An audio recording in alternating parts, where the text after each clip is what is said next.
Meu nome é Vitor Neres e você falhou com essa sociedade. Hoje eu vim te dizer qual é a escritura do livro de Mórmon, sim, esse livro aqui, que me tirou do ateísmo, ou seja, me livrou das mãos de Sam Harris, Christopher Hitchens e do filme Zeitgeist, o filme que prometia desconstruir o suposto mito que é Jesus Cristo. Olha só a audácia desse filme.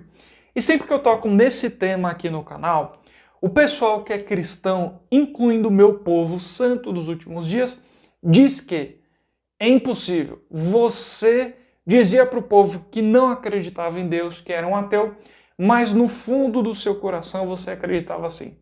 E do lado dos ateus, eles dizem: é impossível você conhecer a verdade do ateísmo, tá? Você conhecer as nossas bases e passar para o lado dos cristãos.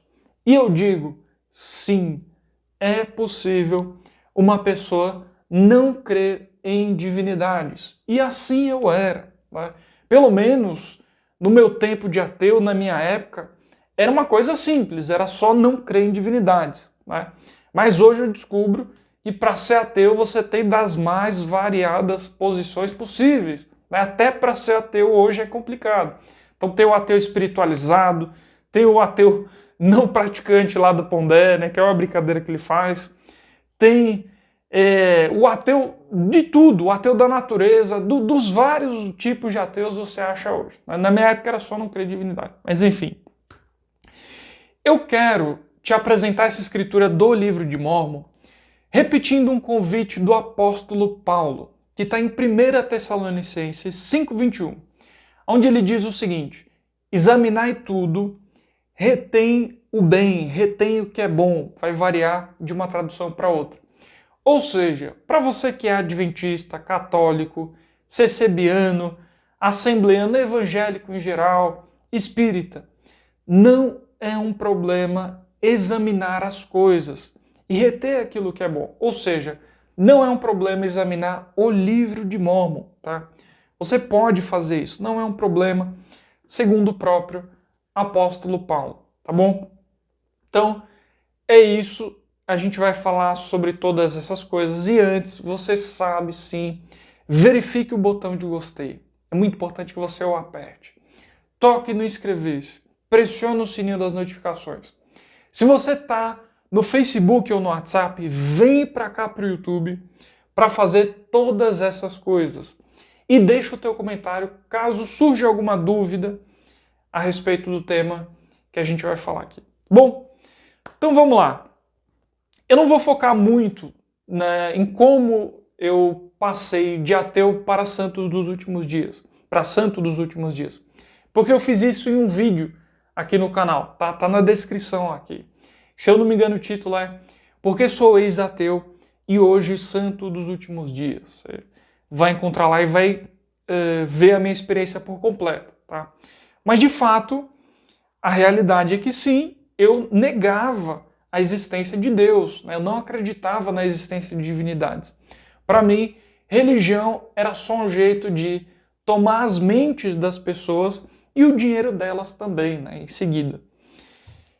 E vê só, como eu disse, o apóstolo Paulo ele fala para a gente examinar tudo. E uma escritura que me fez entrar em uma profunda reflexão, assim que eu me batizei, pouquinho tempo depois, tá, que eu me batizei na Igreja de Jesus Cristo do Santo dos Últimos Dias, foi Alma 32, versículos 26 e 27. E por que essa escritura me fez entrar nessa reflexão profunda? Né? Você sabe que uma pessoa que é um recém-converso na igreja, que se batiza há pouco tempo, ela ainda tem muitas dúvidas, né? Ela não compreende tudo por completo.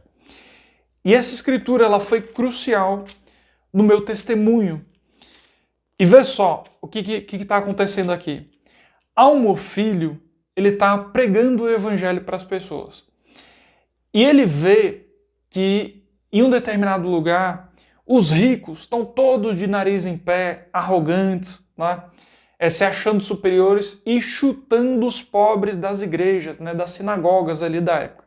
E o povo pobre está se sentindo humilhado, lascado, não muito diferente dos dias de hoje, né? Parece que isso continua a mesma coisa. E, devido a essa pobreza, isso fez com que essas pessoas se tornassem também mais humildes e suscetíveis ao Espírito Santo de Deus.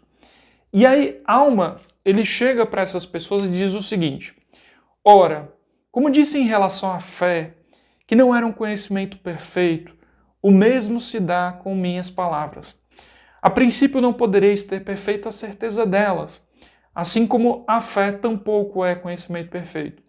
Mas eis que, se despertardes e exercitardes as vossas faculdades, pondo à prova as minhas palavras, exercedes uma partícula de fé, sim, mesmo que não tenhais mais que o desejo de acreditar, deixai que esse desejo opere em vós, até acreditar de tal forma que possais dar lugar a uma porção das minhas palavras.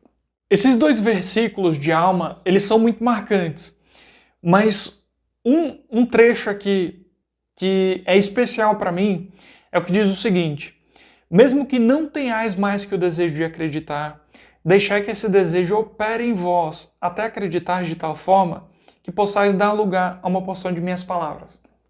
E vê, algumas escrituras, elas têm a capacidade de te jogar em uma reflexão muito profunda, muito para além daquilo que está sendo falado ali no próprio texto. Então, vê, uma pessoa que ela tiver apenas o desejo e nada mais do que isso, ela ainda assim pode ter obter um testemunho do Evangelho de Jesus Cristo, da existência de Deus, da restauração da igreja, de todas as verdades que a gente conhece.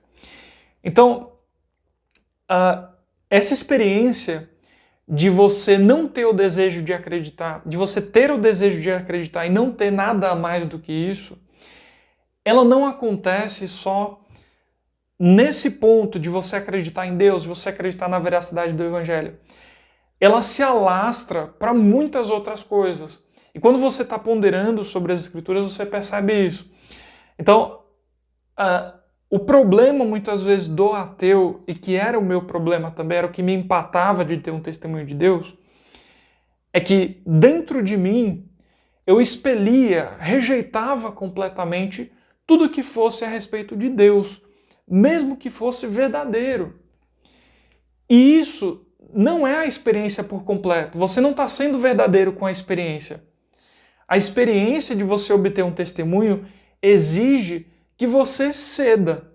Você não pode dentro de si estar rejeitando, senão você não está fazendo.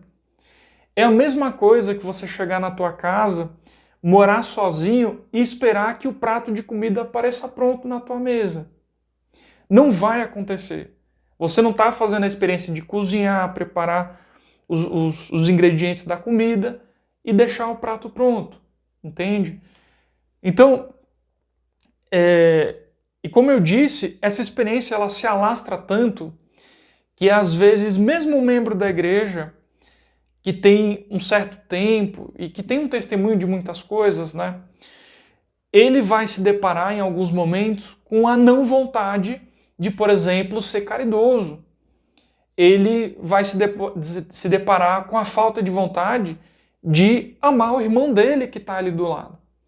E ele só vai conseguir amar aquela pessoa de verdade participando da experiência. Você precisa ceder aos influxos do Espírito Santo para poder ter um testemunho de que aquilo é real, de que amar o teu próximo é a coisa certa a se fazer.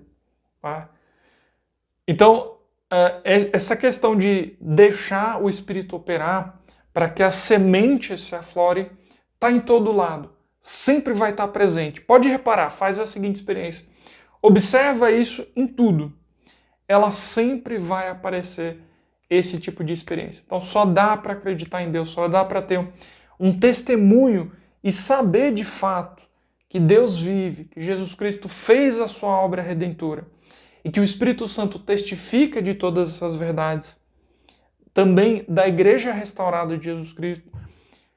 Só dá para saber disso tudo cedendo à experiência, cedendo aos influxos do Espírito Santo. Tá bom?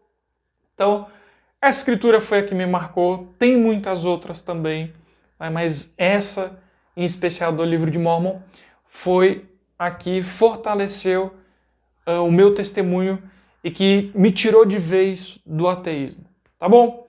Então é isso, verifique o botão de gostei, o inscrever-se, sininho das notificações, colocando em todas e deixa o teu comentário.